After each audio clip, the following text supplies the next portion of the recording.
All right, let's get started. This week is a big shift in how you think about hematology. Up to this point, you've been doing a really important job, recognizing patterns. We've been looking at red blood cells and identifying things like size, color, variation, and morphology.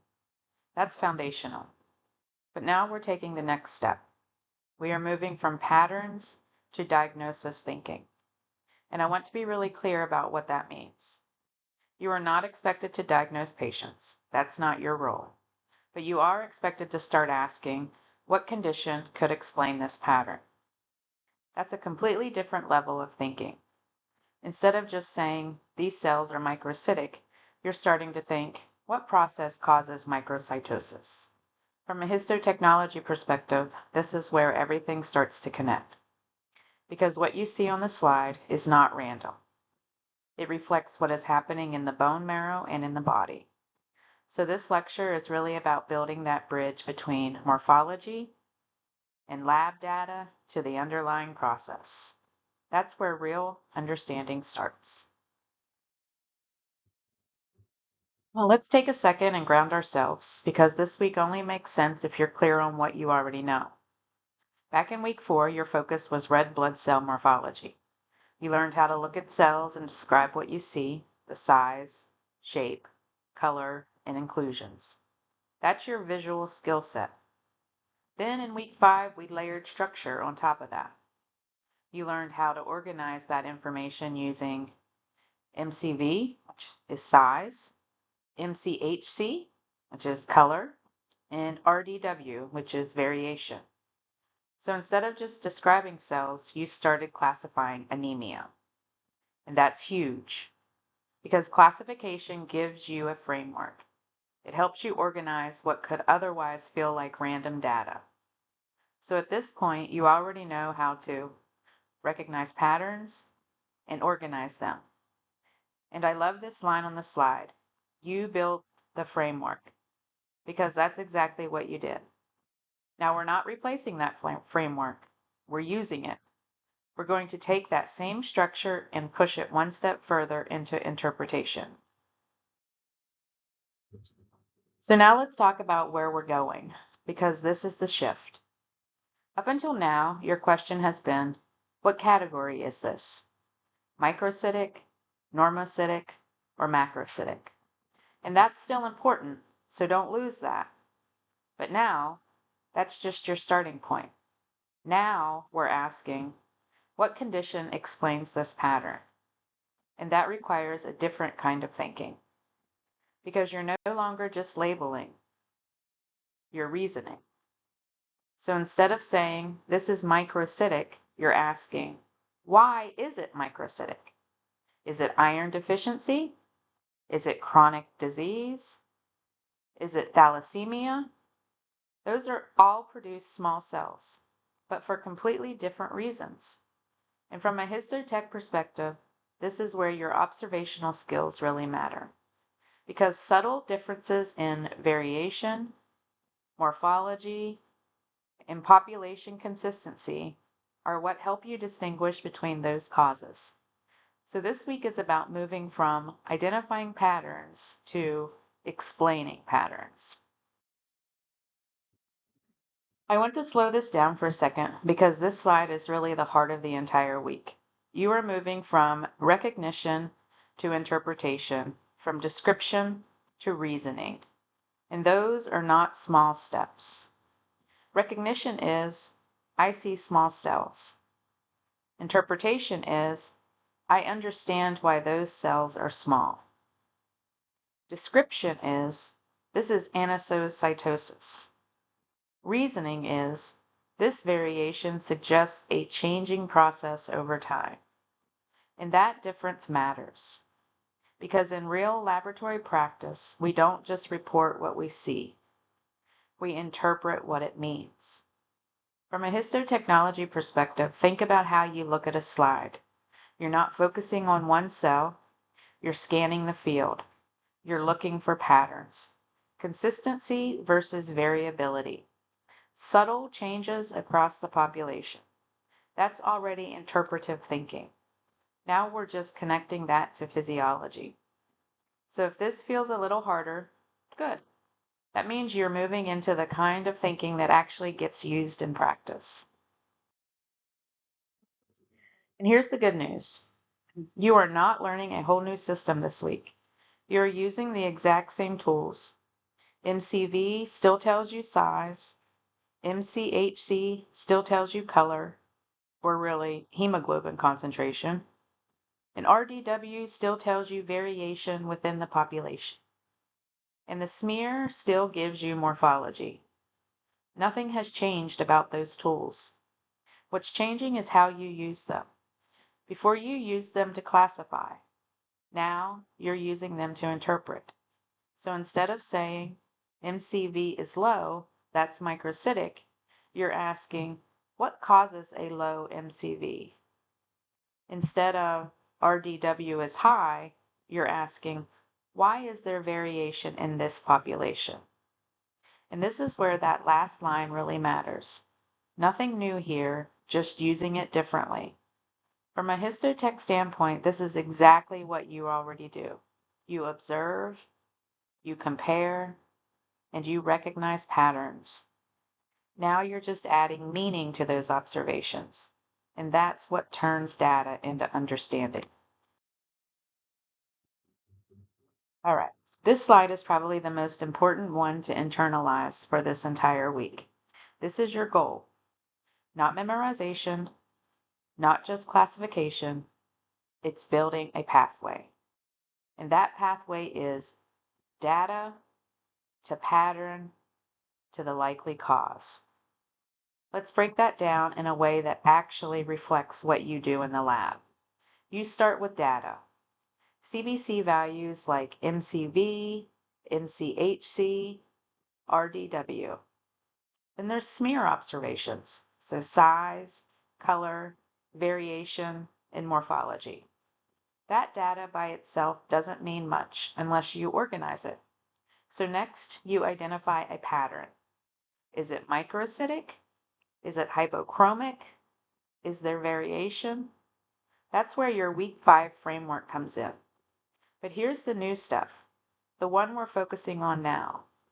You ask what likely cause explains that pattern. And I want to emphasize likely, because in real lab medicine, we don't jump to absolute conclusions. We narrow possibilities. So what you're building is not just knowledge. You're building clinical reasoning.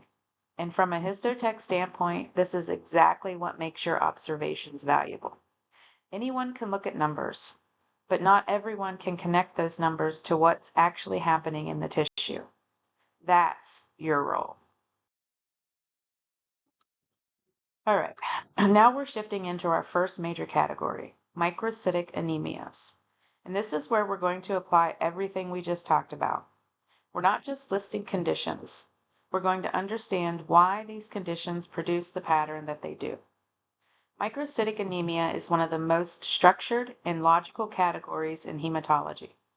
And that's actually good news for you, because once you understand the underlying mechanism, everything else starts to fall into place.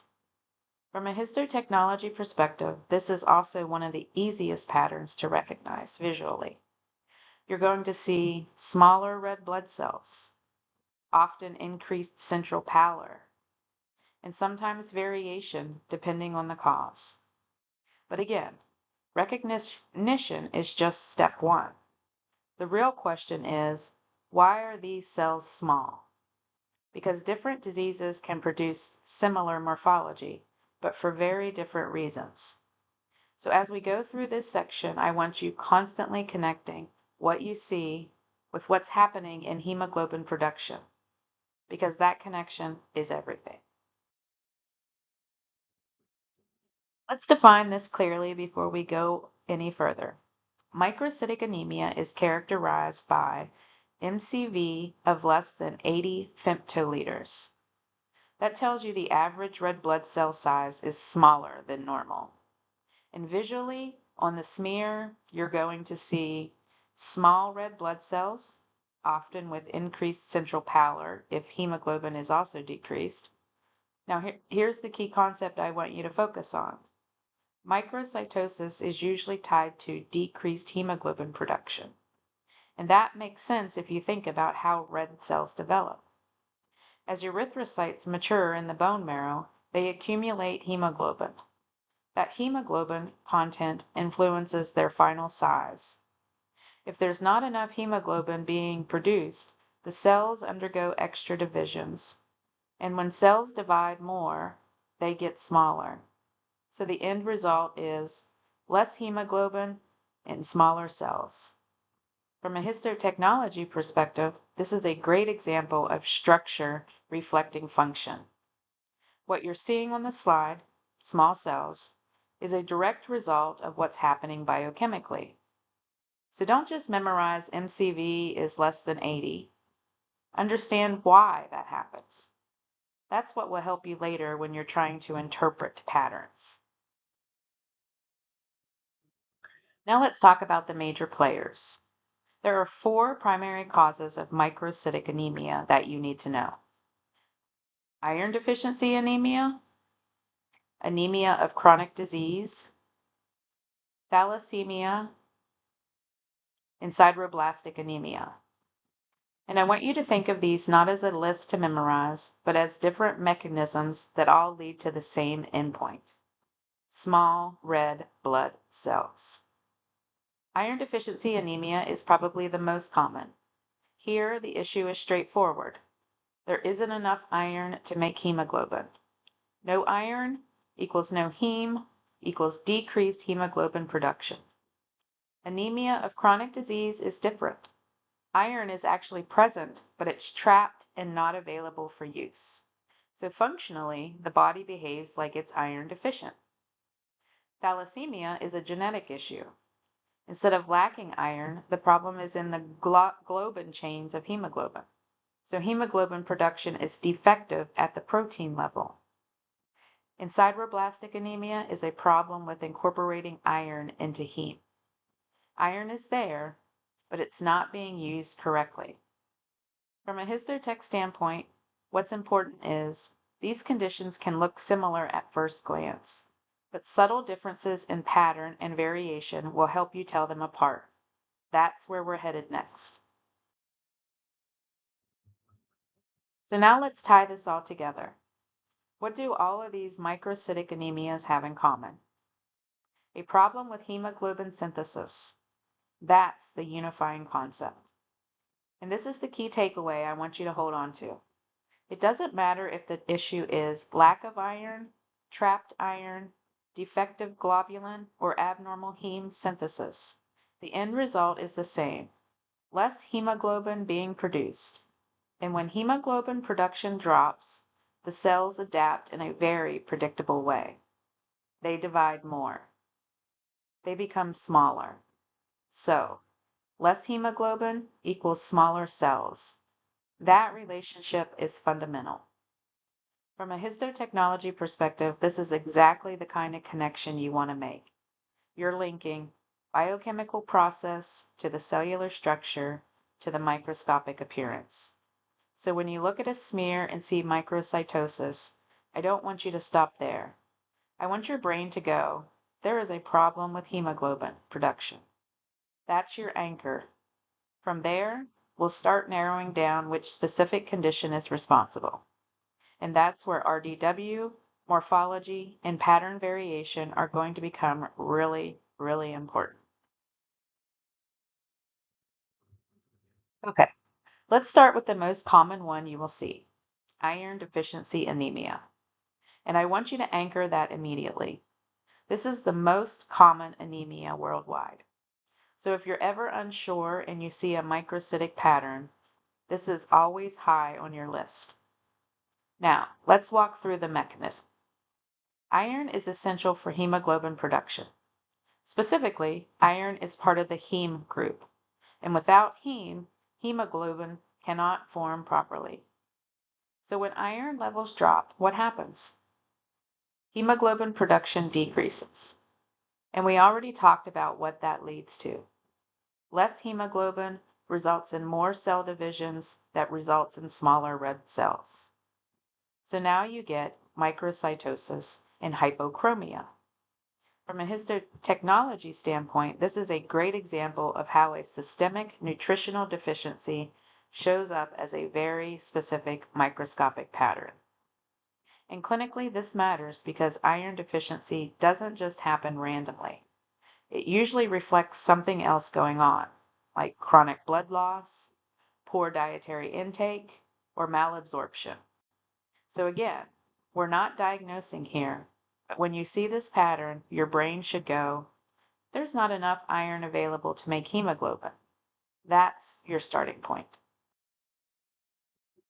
Now let's connect that mechanism directly to the lab values. This is where everything should start lining up for you. In iron deficiency anemia, the classic pattern is low MCV, so the cells are small, and low MCHC, so the cells are pale, and high RDW, the cells are variable in size.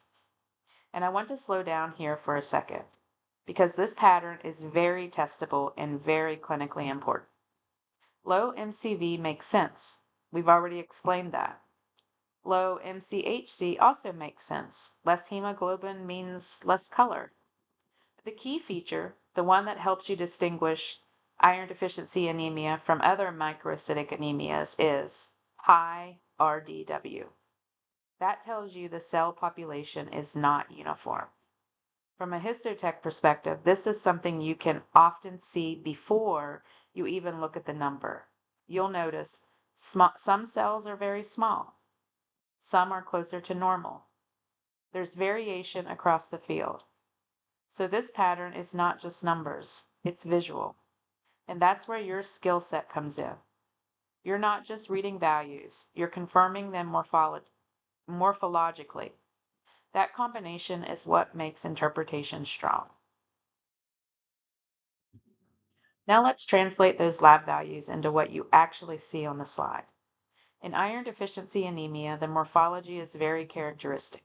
You're going to see microcytic cells, so cells that are smaller than normal, and hypochromic cells, which are cells that have increased central pallor. Anisocytosis, which is variation in size, and sometimes pencil cells, those elongated, thin red cells. Now let's talk about why these features matter. Microcytic and hypochromic tells you right away there is a hemoglobin problem. But anisocytosis, that variation in size, is what reflects the progression of the disease. Early on, cells may still be relatively normal. As iron deficiency worsens, newer cells become smaller and more abnormal. So you end up with a mixed population. From a histotechnology perspective, this is where your eye becomes really important. You're not just saying these cells are small, you're asking, are they all the same size? Is there variation? And are there abnormal shapes present? Because those details are what help differentiate iron deficiency anemia from other conditions. This is where morphology really earns its place. This is one of the most important concepts in this entire section, and honestly, one that students tend to memorize instead of understand. So let's break it down. Why is RDW high in iron deficiency anemia? Well, because you have a mixed population of cells. Let's think about what's happening over time. Early in iron deficiency, the body is still producing relatively normal red blood cells. But as iron becomes more limited, newly produced cells become smaller and more abnormal. So now, in circulation, you have older, more normal cells and newer microcytic cells. That creates variation. And RDW is literally measuring that variation in cell size. From a histotech perspective, this is something you can visualize. Instead of a uniform field, you'll see a range. Small cells, slightly larger cells, and uneven distribution. And that's why RDW increases. So the takeaway here is RDW reflects population diversity. And in iron deficiency anemia, cells are not uniform. This is a key differentiator when you start comparing IDA to something like thalassemia, where cells are small but much more uniform. So don't just memorize RDW is high, but understand why. Okay, now let's shift to a different mechanism. Anemia of chronic disease. At first glance, this can look very similar to iron deficiency anemia, but the underlying cause is completely different. In ACD, iron is present, but not usable. That's the key phrase. The body actually has iron stores, but due to chronic inflammation, that iron gets trapped inside storage sites like macrophages. And this is driven by inflammatory signaling, particularly a hormone called hepcidin. Hepcidin essentially blocks iron release and absorption. So even though iron is there, it's not available for hemoglobin production. So functionally, the body behaves like it's iron deficient. From a histotechnology standpoint, this is fascinating because the problem is not supply, it's accessibility. And this leads to impaired hemoglobin production and often mild microcytosis or normocytic anemia. So compared to iron deficiency anemia, the pattern is usually less dramatic. And importantly, RDW is often normal or only slightly increased because the cell population tends to be more uniform. So when you're comparing patterns, IDA equals high RDW in variable cells, ACD equals more uniform population. That distinction is going to become really important as we move forward. Again, same endpoint, different mechanism. And your job is to figure out which mechanism fits the pattern. Now let's lock in the pattern for anemia of chronic disease, because this is where students often mix it up with iron deficiency anemia. So here's what I want you to remember. ACD is often normocytic early. That's a big clue. So if you see anemia but the MCV is still within normal range, ACD should be on your radar. As the condition progresses, it can shift and become mildly microcytic, but it usually doesn't drop as drastically as iron deficiency anemia. Now let's talk about RDW, because this is where differentiation really happens. RDW is usually normal or only slightly increased. Why? Well, because the cell population is more uniform. Unlike IDA, where you have that mix of old and new cells, in ACD, the marrow is consistently producing cells under the same inflammatory conditions.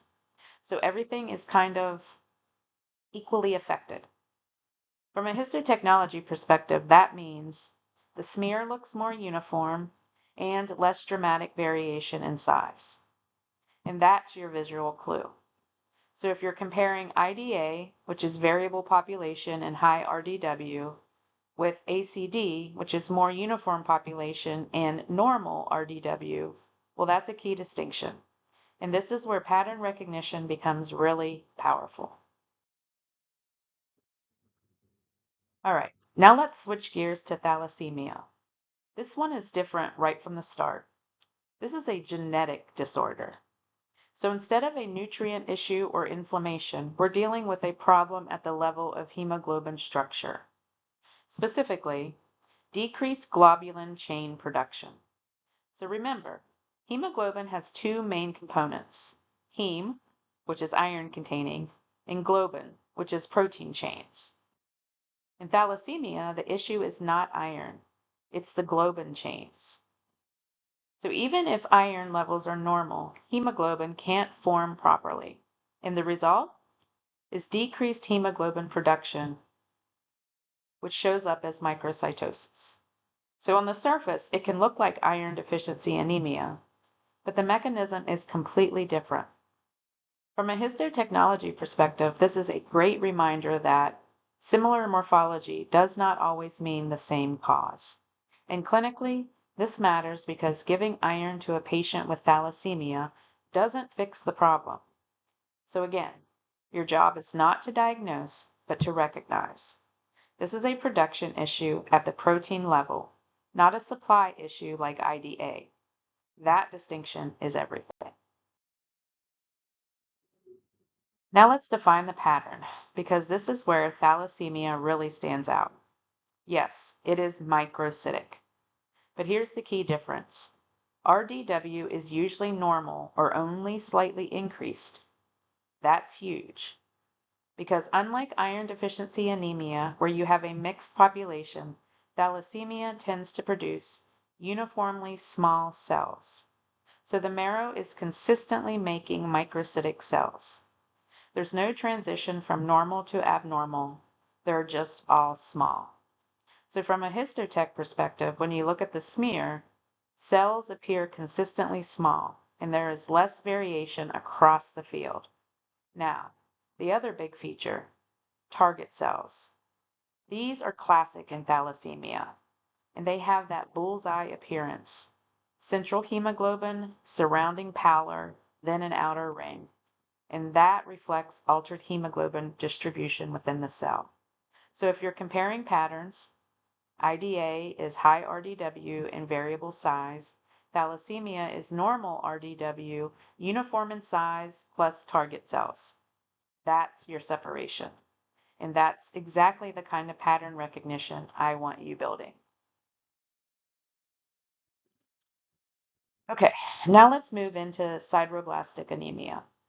This one is a little trickier conceptually, but really, really interesting. Because here's the key idea. Iron is present, but cannot be incorporated into heme.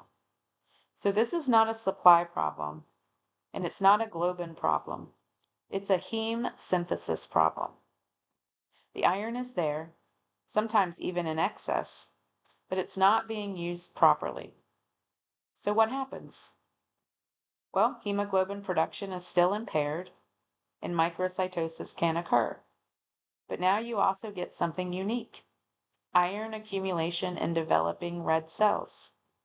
From a histotechnology perspective, this is where things get really visual. Because instead of iron being evenly distributed, it builds up in the mitochondria of erythroblasts. And that leads to the hallmark feature, the ring sideroblasts, which we'll talk about next.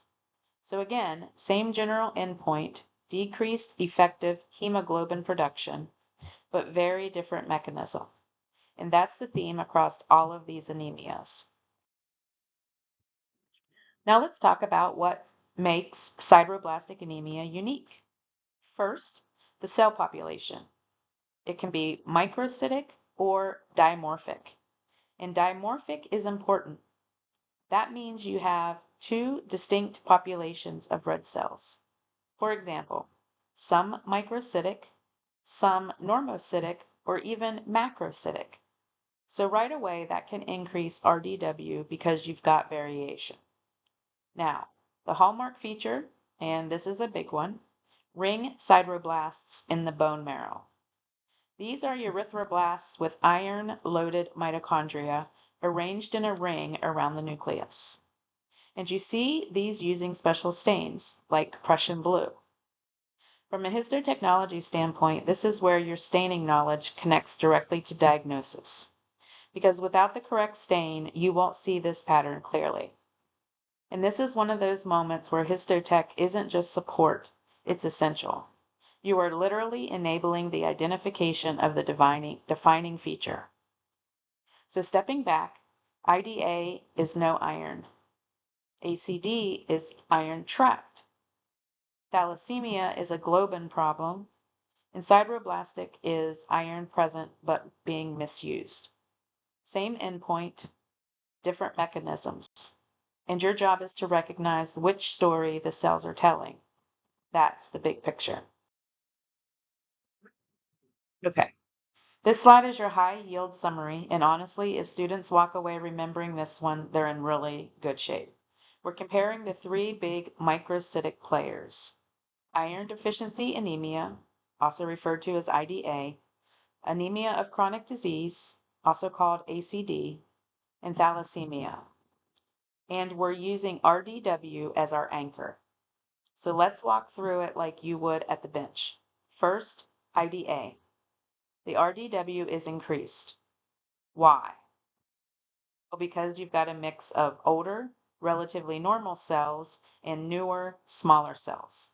So on the smear, things look uneven.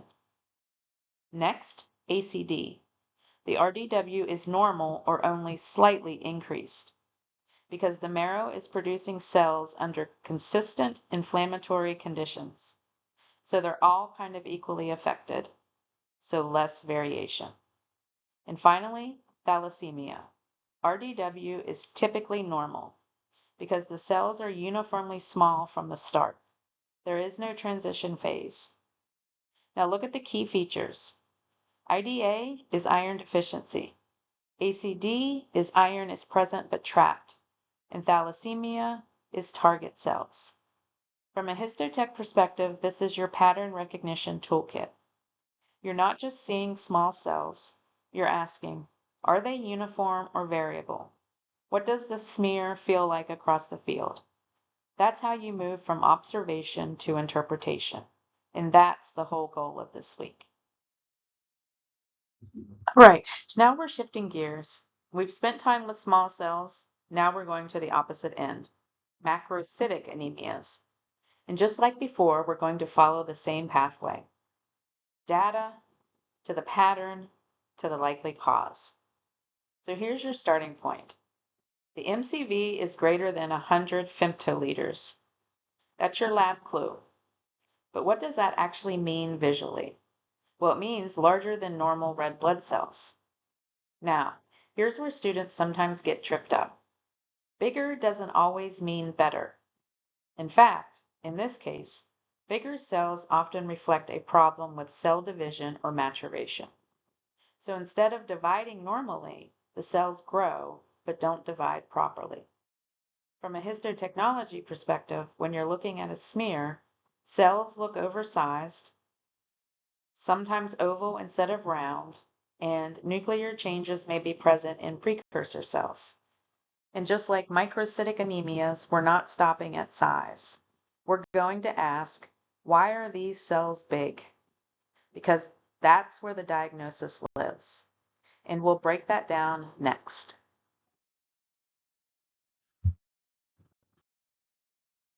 Let's define this clearly. Macrocytic anemia means an MCV of greater than 100 femtoliters and red blood cells are larger than normal. But again, size is just the starting point. The real question is, what caused the cells to become large? Because in normal erythropoiesis, cells grow, then divide, then mature. But in macrocytic anemia, something disrupts that process. So what happens? Well, cells continue to grow, but division is delayed or impaired. So you end up with fewer cells, but larger cells. From a histotech standpoint, this is where morphology becomes really important. On the smear, you may notice macrocytes, or larger red blood cells, or sometimes oval-shaped cells, and variation depending on the cause. And this is also where we start thinking about what's happening in the bone marrow, because macrocytic processes are often rooted in abnormalities during cell development, not just circulation. So again, don't just label it, ask, what disrupted the maturation process? That's your next step. Now we organize macrocytic anemia into two major categories, and this is a big dividing line, megaloblastic and non-megaloblastic. Let's start with megaloblastic. This is a problem with DNA synthesis, and that leads to something called asynchronous maturation, meaning the nucleus matures slowly, the cytoplasm matures normally, so things are out of sync. From a histotech perspective, this shows up as large precursor cells in the bone marrow and hypersegmented neutrophils in the peripheral blood. That hypersegmentation is a really important clue. Now, compare that to non-megaloblastic. This is different. DNA synthesis is not the problem. Instead, you're dealing with membrane changes or metabolic issues. So the cells are large, but without those nuclear abnormalities. And importantly, neutrophils look normal. So this is a great example of same general finding, macrocytosis, but different underlying mechanisms. And again, your job is to recognize the pattern that points you in the right direction. Okay, now let's zoom in on megaloblastic anemia. And here's your headline. It is a problem with DNA synthesis. That's the core issue. And the most common causes? Vitamin B12 deficiency and folate deficiency. Both are essential for DNA production. So when they're lacking, DNA replication slows down and cell division is delayed. But here's the important part. Hemoglobin synthesis continues normally. So the cytoplasm keeps developing, but the nucleus lags behind. That mismatch is what creates large, abnormal precursor cells, macrocytosis in circulation. From a histotechnology perspective, this is where things get interesting. You may see macro-ovocytes on the smear or hypersegmented neutrophils, which is a big clue. And in the bone marrow, megaloblastic changes in erythroid precursors. So this is one of those conditions where morphology directly reflects the underlying biology. And again, tying it all together, impaired DNA synthesis results in delayed division, which causes larger cells. That's your pathway. And once you see that pattern, it becomes much easier to recognize. Okay, now we're putting names behind the mechanism. We already said megaloblastic anemia is a problem with DNA synthesis. Now we ask, why is DNA synthesis impaired?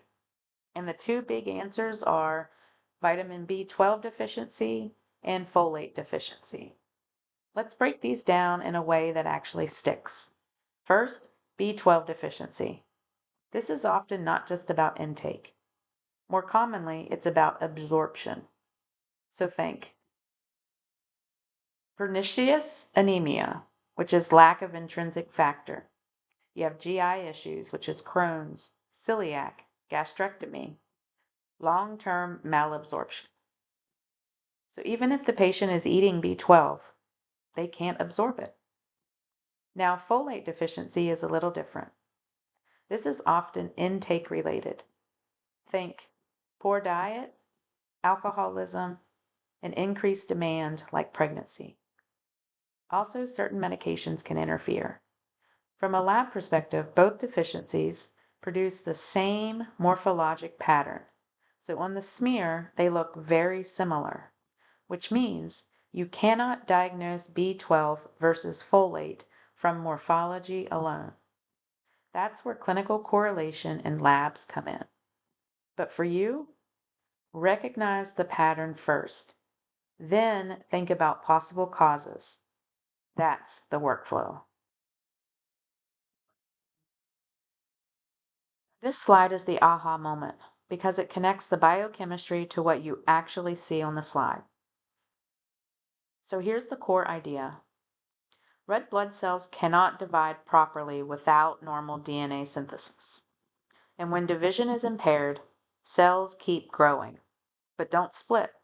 So instead of producing multiple normal-sized cells, you get fewer, larger cells. That's your macrocytosis.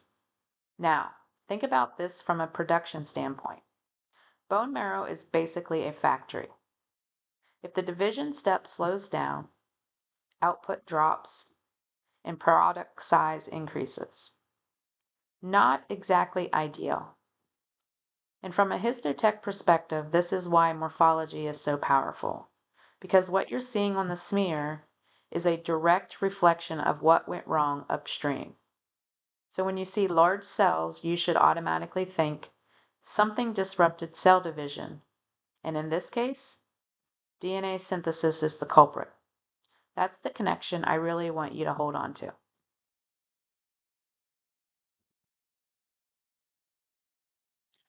Now let's translate that mechanism into lab data. This is your classic megaloblastic pattern. MCV is increased, so cells are large. RDW is increased, so cells are variable. And that combination matters because RDW tells you there's heterogeneity. So not all cells are equally affected at the same time. Some are more abnormal than others. Now here's a really important clinical tie-in. Both B12 and folate deficiency will show this pattern. But if neurological symptoms are present, think B12 first, because folate deficiency does not cause neurological issues. From a histotech standpoint, again, you're not diagnosing the cause, you're recognizing the pattern. So when you see high MCV plus high RDW, you should immediately think megaloblastic process. And then the clinician can take it from there. Pattern recognition first, diagnosis second. All right, this is your bread and butter. This is what you're actually going to see. Two big features, macroovulocytes and hypersegmented neutrophils. Let's break those down. Macroovulocytes are large oval-shaped red blood cells. Not just big, but slightly elongated. That oval shape is a clue that maturation is off. Now, hypersegmented neutrophils. Neutrophils with more than 5 nuclear lobes. And this is a big deal because neutrophils are also rapidly dividing cells. So when DNA synthesis is impaired, they show abnormalities too. This is why megaloblastic anemia is not just a red blood cell problem. From a practical standpoint, if you see macroovulocytes and hypersegmented neutrophils together, that's a very strong indicator of megaloblastic anemia. And yes, like your slide says, this is a very testable combo. And honestly, very clinically useful too. This is one of those patterns you want to be able to recognize quickly and confidently. This slide brings everything full circle because now we're answering, why do we see hypersegmented neutrophils? And the answer is DNA synthesis affects all rapidly dividing cells, not just red blood cell precursors, so neutrophils, which are constantly being produced and renewed, are also impacted. What happens? Nuclear maturation is delayed. So instead of forming the typical 3 to 4 lobes, the nucleus keeps segmenting, and you end up with 5, 6, sometimes even more lobes. Now, here's the key takeaway. This is a systemic problem, not isolated to one cell line, and that's why hypersegmented neutrophils are such a helpful clue, because they tell you this is not just a red cell issue. This is a DNA synthesis issue. From a histotech standpoint, always scan beyond red blood cells. Look at the whole smear, because sometimes the neutrophils will give you the answer faster than the red blood cells do. And that right there, that's how you start thinking like a hematology professional. All right. This is one of those classic high yield comparisons because up to this point we've said both B12 and folate deficiency cause megaloblastic anemia. So morphologically, they look the same. You're going to see macroovulocytes, hypersegmented neutrophils, increased MCV, and RDW. So from a smear standpoint, you cannot tell them apart. And this is where students get tripped up because the differentiation is not morphologic, it's clinical. The key difference is B12 deficiency causes neurologic symptoms.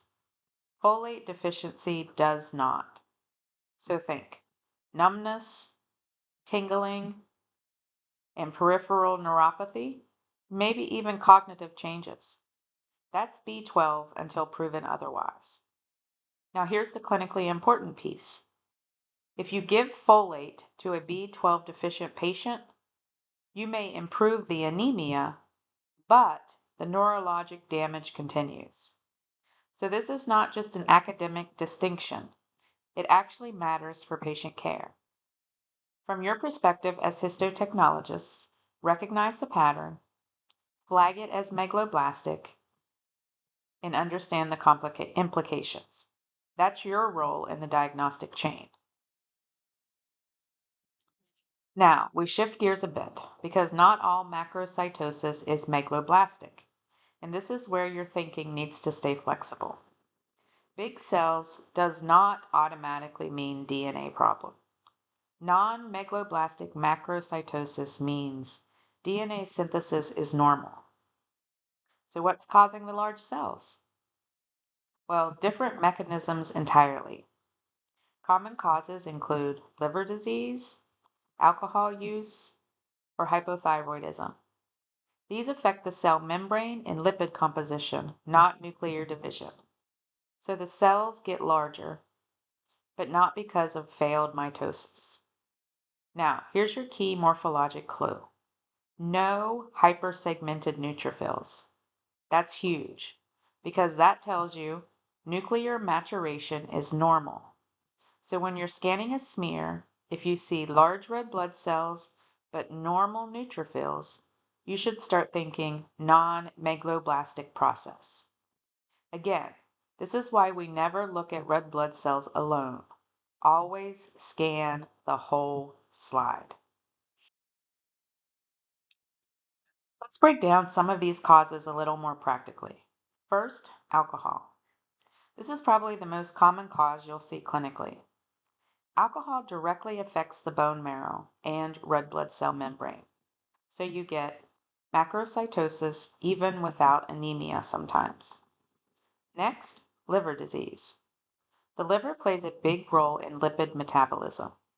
So when it's not functioning properly, red blood cell membranes become abnormal, and that leads to larger cells. Now, reticulocytosis is another interesting one. Remember, reticulocytes are larger than mature red blood cells. So if the body is pumping out more retics, like in hemolysis or recovery from anemia, your MCV can go up, but this is not a DNA problem. This is a production response. So again, mechanism matters. From a histotech standpoint, we have context plus morphology equals interpretation. Don't just label macrocytic. Ask why. This is your summary slide, and honestly, this is test gold. Let's simplify it. Megaloblastic anemia is a DNA problem that from impaired nuclear maturation and results in hypersegmented neutrophils. Non-megaloblastic is no DNA problem and shows normal nuclear maturation and no hypersegmented neutrophils. So if you remember nothing else, hypersegmented neutrophils, think megaloblastic. That's your anchor point because RBC size alone is not enough to classify the anemia. You need that second clue. And that's why this distinction is so important because it tells you where the problem is happening, nucleus versus membrane. That's the real difference. All right, let's wrap this section up in a way that sticks. First key point, big cells do not automatically mean B12 deficiency. I know that's a common assumption, but it's not always true. Macrocytosis has multiple causes, so don't jump to conclusions. Second, and this is probably the most important habit you can build, always look at the smear, not just the numbers, because MCV will tell you cells are large, but the smear tells you why they are large. Are they oval or round or associated with hypersegmented neutrophils? Those details matter. This is where you go from reading results to interpreting pathology. And that's the goal of this course, to get you thinking like a histotechnologist and a lab professional and someone who understands what they're seeing, not just someone who memorizes values. And honestly, that skill right there will carry you way beyond this class. Okay. If you take nothing else from the macrocytic section, take this, because this is your pattern recognition shortcut. If you are scanning a smear and you see macroovulocytes and hypersegmented neutrophils, you should immediately be thinking megaloblastic anemia. No hesitation, no overthinking. This is one of the most reliable morphology combinations you'll see. Now, could there be other findings? Sure. You might also see anisocytosis, poikilocytosis, maybe even some teardrop cells. But these are supporting actors. The main characters are the macroovulocytes plus the hypersegmented neutrophils. That's your diagnostic duo. From a histotechnology standpoint, this matters because you are often the first person to visually recognize this pattern before anyone even looks at the chart. So when you see this, your brain should go straight to something is wrong with DNA synthesis. And now you're not just looking at a slide, but you're interpreting pathology. Okay, now we're shifting into section 4, nutritional deficiencies. And this is where everything we just learned starts to connect, because a lot of the anemias we see come down to missing building blocks. Think of it like this. The bone marrow is trying to produce red blood cells constantly, but it needs the right ingredients. Iron for hemoglobin, B12 and folate for DNA synthesis. If any one of those is missing, production gets messed up. But how it gets messed up depends on what's missing. And that's what we're going to break down. So instead of memorizing random diseases, we're going to think mechanicalistically. What does the cell need? What happens when it doesn't get it? And how does that show up on the slide? That's the mindset shift. Let's start with iron. This one you've probably heard about forever. Iron is needed to make hemoglobin. No iron? Well, no hemoglobin. And if the cell can't make enough hemoglobin, it keeps dividing to try to reach that concentration, which results in smaller cells. So iron deficiency leads to microcytic anemia. So now contrast that with what we just learned. B12 or folate problem. Cells get big, iron problem, cells get small. Opposite mechanisms. Now, from a histotech perspective, iron deficiency smears will show microcytosis, hypochromia, and increased central pallor. So again, morphology is telling you the story. Small, pale cells, think iron, different deficiency, completely different appearance. Now, back to B12, but this time with a little more depth. B12 is essential for DNA synthesis, so when it's missing, nuclear division slows down. But cytoplasm keeps maturing, so the cell grows, but doesn't divide properly, which gives us those macroovulocytes. Now, in the lab, B12 deficiency has some important markers. Increased methylmalonic acid, or MMA, and increased homocysteine. And clinically, this is the big one. Neurologic symptoms. That's your differentiator. Now, here's a really important clinical trap. If you treat a B12 deficient patient with folate, the anemia may improve, but the neurologic damage continues. So again, this is not just lab trivia. This matters. From your standpoint, when you see that megaloblastic pattern, You should understand the possible implications beyond the slide. That's what makes you valuable in the lab. And finally, folate. Folate is also required for DNA synthesis. So guess what? It produces the same morphologic pattern as B12 deficiency. You're going to see macroovulocytes, hypersegmented neutrophils, and elevated MCV. So again, morphology alone cannot distinguish B12 versus folate.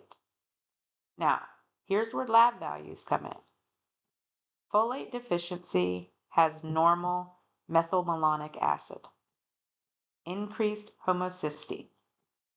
B12 deficiency has both MMA and homocysteine are elevated. That's your biochemical clue. But from a slide perspective, they are twins. The other key difference, folate deficiency does not cause neurologic symptoms. So if neurosymptoms are present, think B12 first. So big takeaway, same morphology, different clinical implications. And that's why we always integrate the smear plus the labs plus the clinical picture. That's real diagnostic thinking. All right, let's zoom out for a second, because if you can understand this slide, you can handle most anemia questions. Here's the big picture. Iron problem gives us small cells. DNA problem, we see big cells. That's it. That's your foundation. Now, obviously, there are exceptions, overlaps, and nuances. But if you start here, you're already ahead. So when you see a CBC and that MCV pops up, low MCV, think iron, hemoglobin, microcytic processes. A high MCV, think DNA synthesis, megaloblastic or macrocytic. And now, instead of memorizing lists, you're thinking mechanism. From a histotechnology perspective, this matters because morphology reflects what the cell is struggling to do. Can't make hemoglobin? Small. Can't divide DNA? Big. So when you're at the scope, you're not just seeing size differences, you're seeing failed biology. And once you start thinking like that, this stuff becomes a lot easier to interpret. Now let's talk about why any of this actually matters. Because it's really easy to fall into the trap of thinking, I just make slides. I just identify cells. Nope. What you're looking at on a smear, this is a visual snapshot of physiology. The lab data, as in your CBC and your indices, that's the numbers side of the story. The smear, that's the evidence. It confirms, supports, or sometimes even challenges what those numbers are telling you. For example, you might see an elevated MCV on the analyzer. But when you look at the smear, are those cells truly macrocytic? Is there anisocytosis? Are there hypersegmented neutrophils? That's where your role becomes critical, because automated analyzers can suggest patterns, but they don't interpret morphology the way you do. So always remember, CBC equals data, smear equals proof, and you are the one connecting those two. This is one of my favorite slides because it's the mindset shift. You are not just identifying cells. Anybody can memorize what a neutrophil looks like. Anybody can say, that's a macrocyte. But what makes you valuable? You are identifying processes. When you see macroovulocytes, you're recognizing impaired DNA synthesis. When you see microcytic hypochromic cells, you're recognizing hemoglobin production problems. When you see reticulocytosis, you're recognizing bone marrow response. That's next level thinking. And that's what separates someone who can pass a test from someone who can function in a real lab. So every time you're at the microscope, I want you asking, what is this cell telling me about what's happening in the body? Not just, What is this?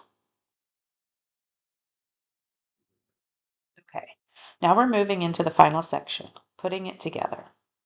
This is where everything we've talked about finally clicks. Up until now, we've been building pieces. Microcytic versus macrocytic, iron versus B12 versus folate, MCV, RDW, morphology. Now we're going to start using them together. Because in real life, you don't get one clue. You get lab values, smear findings, clinical hints, and you have to make sense of all of it. So this next section is all about building a stepwise approach, not guessing, not memorizing, thinking your way through a case. And honestly, this is where it starts to feel like solving a puzzle. Okay, this is your workflow. If you're ever unsure what you're looking at, come back to this. Step 1. Is anemia present? Look at hemoglobin, hematocrit. Don't overcomplicate it. Step 2. What is the MCV? This immediately puts you into a category: microcytic, normocytic, or macrocytic.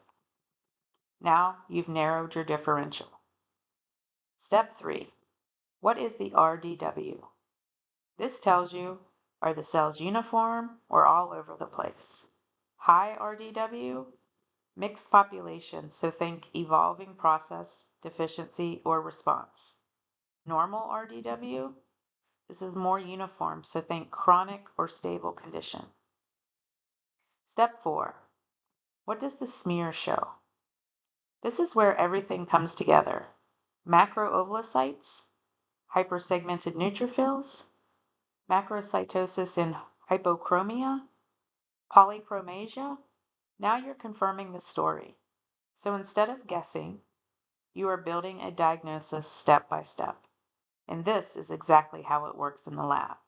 Not magic, not memorization, just structured thinking.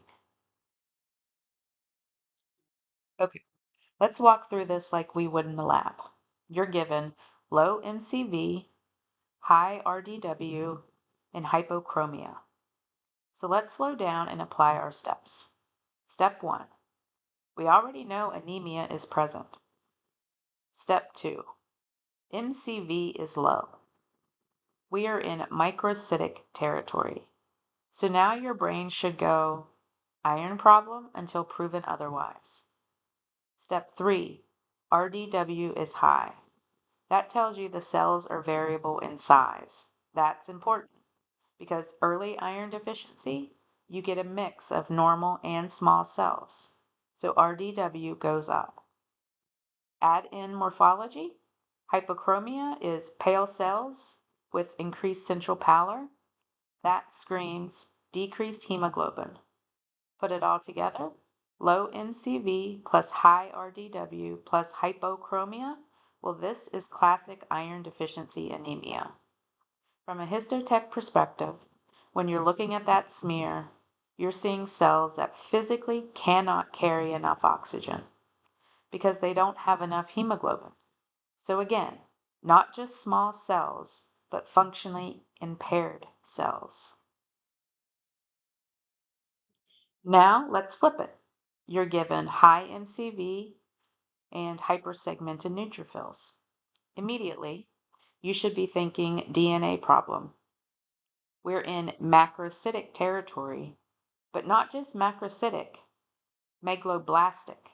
And here's why.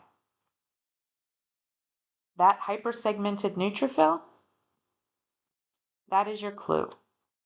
Because remember, DNA synthesis affects all rapidly dividing cells, not just red blood cells. So when neutrophils are showing nuclear abnormalities, well, this is not just a size issue. This is a nuclear maturation problem. And then the RBCs are large, often oval with macroovulocytes. So now your differential becomes B12 versus folate. And that's where lab values come in later. But morphologically, you already know the category. So again, you're not guessing, you're narrowing. This slide right here, this is what separates strong students from average ones. Because it's easy to land on an answer and stop. But in the lab, stopping too early is how mistakes happen. So I want you to always ask, what else could this be? Microcytic? Sure, iron deficiency is common, but also think thalassemia, anemia of chronic disease, sideroblastic anemia. Macrocytic? Yes, B12 and folate, but also alcohol, liver disease, hypothyroidism. So instead of jumping to conclusions, build a differential and then use RDW, the smear, and clinical context to narrow it down. Because real lab work is not what is it, it's what fits best given all the data. Okay, I'm calling this out because I see it every semester. All microcytic is not iron deficiency, and all macrocytic isn't B12. Nope, too simple. And honestly, dangerous thinking in a clinical setting. Because yes, those are common, but they are not exclusive. Microcytic with normal RDW, think thalassemia. Macrocytic without hypersegmented neutrophils, think non-megaloblastic causes. So the issue isn't that those associations are wrong, it's that they're incomplete. And if you stop there, you miss the bigger picture. So I want you to get comfortable being a little uncomfortable. Pause before you answer. Look for confirming and conflicting evidence. That's how you get better. This is the goal. Instead of memorizing, start comparing patterns. Lay things side by side. MCV, RDW, morphology, and clinical clues. And then ask yourself, what matches? What doesn't? And then look for distinguishing features. Not just similarities, because B12 and folate look almost identical until you look at neurologic symptoms, or MMA. Iron deficiency and thalassemia can both be microcytic until you look at RDW and RBC count. So your job is not just recognition, it's discrimination, figuring out what makes one diagnosis different from another. And that skill, that's what makes you valuable in the lab. Let's pause for a second and talk about what you are actually building here. Because yes, we've been talking about MCV, RDW, morphology, but that's not the end goal. You are building pattern recognition. That ability to look at a smear and go, something is off here." You are building clinical reasoning, not just identifying what you see, but asking, why does it look this way? And most importantly, you are building evidence-based interpretation, meaning you are not guessing. You are using lab values, morphology, physiology to support your conclusion. This is what separates someone who memorizes slides from someone who can function in a real lab. Because in the real world, no one is handing you the answer. You have to build it. So here's where this gets exciting. Everything we just talked about, this is your foundation. Because next, we're going to take this thinking and apply it to things that are a little messier. Hemolytic anemias. Now, we're not just dealing with production problems, we're dealing with destruction. Hemoglobinopathies. Now we're talking structural abnormalities in hemoglobin itself. And guess what? The same framework still works. You're still going to ask, what does the data show? What does the smear show? And what process explains this pattern? So, if today felt like a lot, good. Because you're building the exact skill set you need for what's coming next. And I promise, it only gets more interesting from here. By this point, you should be able to do three really important things. First, classify anemia. Is it microcytic, normocytic, or macrocytic? That's your starting point, always. Second, interpret patterns. Not just list findings, but connect them. Low MCV plus high RDW plus hypochromia? Well, that means something. High MCV plus hypersegmented neutrophils? Again, that means something. And third, suggest a likely cause. Not diagnose, that's not your role, but you should be able to say, this pattern is most consistent with blah, blah, blah. That is exactly what clinicians rely on from the lab. You are part of that diagnostic process, and the better you get at this, the more valuable you become. Let me leave you with this. At the beginning of this course, you were probably asking, what do I see? And that's normal. That's where everyone starts. But now, you're starting to ask, what does this mean? And that is a completely different level of thinking, because now you're connecting structure to function, morphology to physiology, lab data to real patient processes. That is the shift from student to laboratory professional. And honestly, that's where this starts to get really fun. Because now every smear you look at is telling you a story. And next week, we're going to start reading even more of those stories. So don't get too comfortable because we're just getting started. Thanks.